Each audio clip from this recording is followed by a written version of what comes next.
Det her det er så afsnittet om fordøjelse, og I skal lære, hvad det er, der sker, når vi spiser maden. Og hvad der sker med den, når den kommer ned igennem vores krop. Og vi har nogle forskellige begreber. Vi har mavesyre, vi har enzymer, og vi har bakterier. I skal vide, hvad de her forskellige ting de gør ved maden, hvilke funktioner de har. I skal vide, hvad protein og fedt og kulhydrater, hvad de skal nedbrydes til, for at vi i det hele taget kan optage dem. Og så har vi vores tyktarm. Hvis den ikke fungerer, hvad sker der så med vores afføring? Og der er der 3 links til fagstof.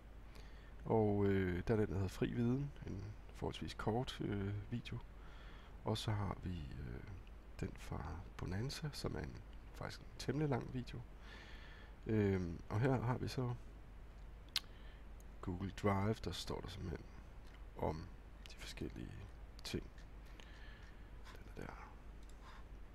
Så det kan I gå i gang med, og det kan godt være, at I skal se noget af det flere gange. Jeg tror ikke, I skal se den her flere gange.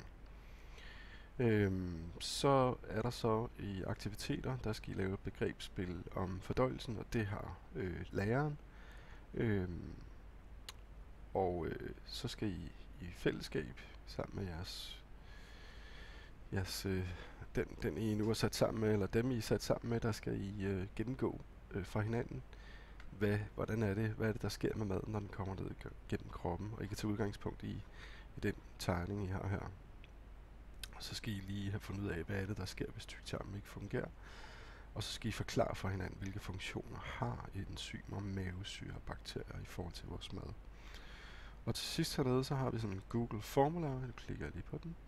Og der er en lille test om fordøjelsen. Den udfylder I og trykker hernede på send. Husk at skrive jeres navn her.